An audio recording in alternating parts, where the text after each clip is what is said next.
Okay, so have you ever really stopped to think about what makes a message, stick? What makes it powerful? Well, that's what we're going to do right now. We're going to deconstruct this devotional text piece by piece to see exactly how it's built, from its central warning all the way to the global community it creates. And that really gets us to the core question we're exploring today. How does a message about something way off in the future actually change what people do right now? We're going to see exactly how this text uses a massive future event, the Second Coming, to spark immediate practical action in the present.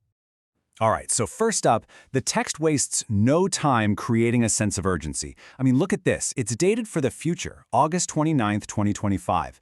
Right away, that tells you this isn't just some casual daily reading. It's being framed as a serious, time-sensitive warning with a clear prophetic theme. And at its core, the entire message really hangs on this one powerful idea, that a huge event in the future demands preparation today. It's basically saying that what's coming isn't something you just sit around and wait for. Nope. It should dictate exactly how you live your life, right here, right now. Okay, so what's the big deal? What creates all this urgency? Let's dig into the specific problem this text points to, because it's really the engine that drives the whole message. And here it is, the key. The source says the second coming will be unexpected. That element of surprise, that's framed as the biggest risk of all. It's not like it's a doctor's appointment you can just put on your calendar. It could happen at any time. And that's what makes being unprepared so dangerous. So how do you make a point like that land with authority? Well, the author doesn't just make the claim on their own, they anchor it directly in Scripture. This quote from Luke is super important because it does two things at once. It defines the massive risk, and it spells out the exact response required. Okay, so you've got this huge, unexpected event looming. What's the game plan? The text doesn't leave you hanging. It lays out a very clear two-part solution, breaking it down into two key practices. And I think it's really interesting how they define these two things.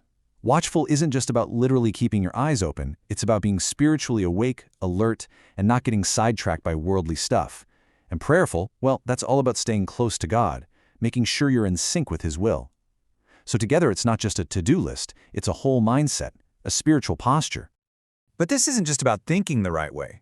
The text makes a quick shift here, moving from this state of being to actual concrete actions. It's not enough to just be watchful and prayerful. You have to do something about it. And here it is, the direct call to action. It basically turns this big idea into a personal checklist. Step 1, examine your life. Step 2, strengthen your prayer. Step 3, commit. It forces you to look inward and makes the whole message incredibly personal and something you can act on immediately. All of this really boils down to one key word: intentionality. The message is pushing back against just passively believing or going through the motions. It's calling for a conscious, deliberate effort. Every single spiritual practice has one clear purpose: to get ready. Okay, and this is where the scope just blows up. The message pivots from you, the individual, to a huge, structured, global community. The idea is simple, right? Preparing on your own is one thing, but being part of a whole network doing it with you, that's another level. And check out how they build that network. It's all on modern tech. You've got WhatsApp for prayer groups and daily messages, Telegram for podcasts, Facebook for community updates, YouTube for videos. Each platform has a specific job. It's a really smart multi-channel approach to keep the message front and center all the time. And then there's this detail, which might seem small but is actually a pretty big deal: a direct phone number.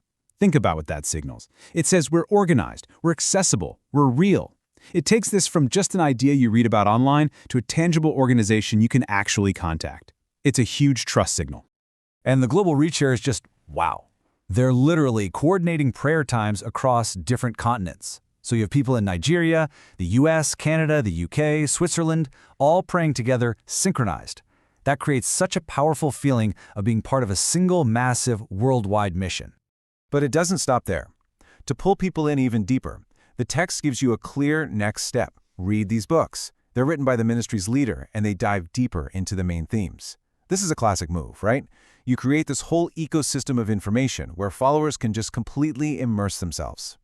And then, after all that big, global community stuff, the message ends by zooming right back in on the individual. This final note really sums it all up.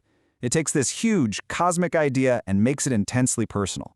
Those last two words, including you, That's the real punch.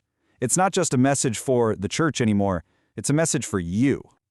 So when you step back and look at the whole thing, you see it's not just a text, it's a complete system.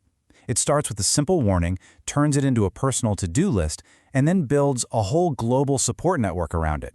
It's a fascinating look at how structured communication works, and it kind of leaves us with this big question to chew on.